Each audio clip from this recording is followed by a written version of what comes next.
The leading oil companies, Chevron, Exxon, BP, and Shell, now want the public to believe they support the Paris Agreement. They have made their own climate pledges and claim they will reach net zero emissions by 2050. They have spent millions to advertise these plans and greenwash their images. We call today's hearing to evaluate these pledges. If you were to believe the advertisement of Big Oil and what their executive told you last October, you would think they are taking adequate action to fight the climate crisis. In reality, they are not. On the contrary, they are still exacerbating the climate crisis by increasing their CO2 emissions. To conclude, science asks to a cut in emissions of 50% by 2030. These companies intend to grow emissions up to 2030 and reject shareholder support to shift investments to renewables and make the necessary emissions reductions. Dr. Mann, are Exxon and Chevron's actions consistent with curbing emissions to stay below 1.5 degrees Celsius, which is our goal?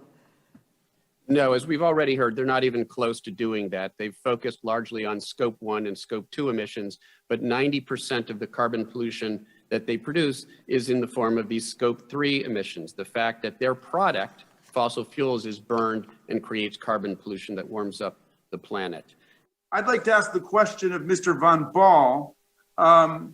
In your view, is the ideological denial of climate change by a major political party a global phenomenon? Do we see it in every country, or is it something that's distinctively American? I think these are global companies, so this is a global issue, and the denial also has been global. Here in Europe, the denial has been as strong as in the US.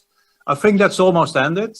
The risk is that these companies now move directly from denial to delay, which they are doing right now. I'll move to Mr. Mark Van Baal. Do you have the courage to answer that question, sir? Yes, Congressman, thank you for your question. Of course, the American industry doesn't need to be nationalized. We need them to thrive in the energy transition. We need them to provide America with clean energy, replace fossil fuels by renewables. It's the cleanest in the world, and yet they're being smashed today. Sorry to interrupt you. It's not clean enough to fight the climate crisis. Is it the cleanest in the world? No, it's not the cleanest in the world. It's not the cleanest in the world. That's what you're saying. Where? Give us the example. Solar panels, wind turbines. Mr. Van Baal, is a promise to lower carbon intensity compatible with increased emissions overall?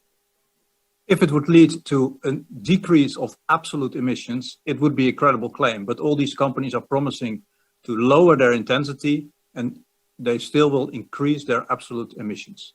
Mr. Van Baal, would average Americans paying into pension funds or mutual funds know that their investments in public companies are often going to fund these shadow groups' efforts to block meaningful climate change? No, I don't think everybody's aware that his pension money and his savings money is invested in the fossil fuel industry.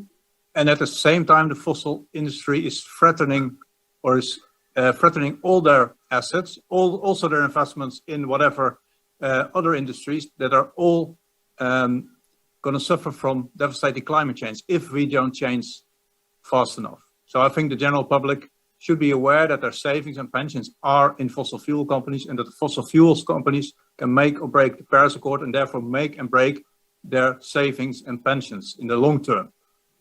I think many in the public would be outraged if they had any clear understanding of this is where their investments are being directed.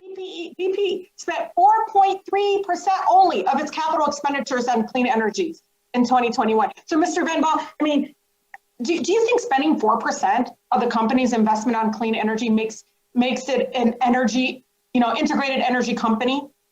Absolutely not, Congresswoman. It's if you claim to be in an energy transition, if you claim to pivot to another source of energy, which would be great, by the way, then you would at least spend 50% of your investments in these new business models.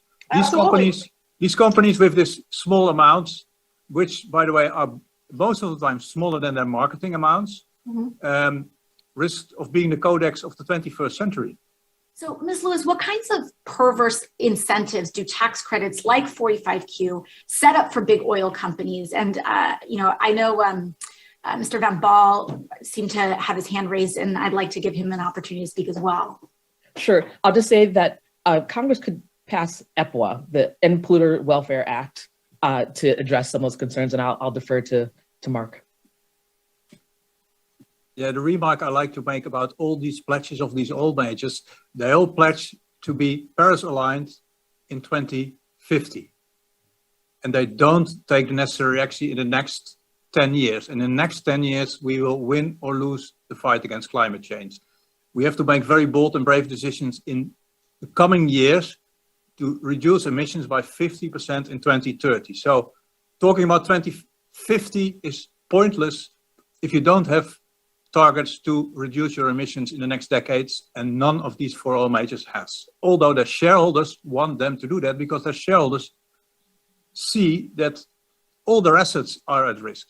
Mm-hmm. Thank you very much. Now yield back to the chair.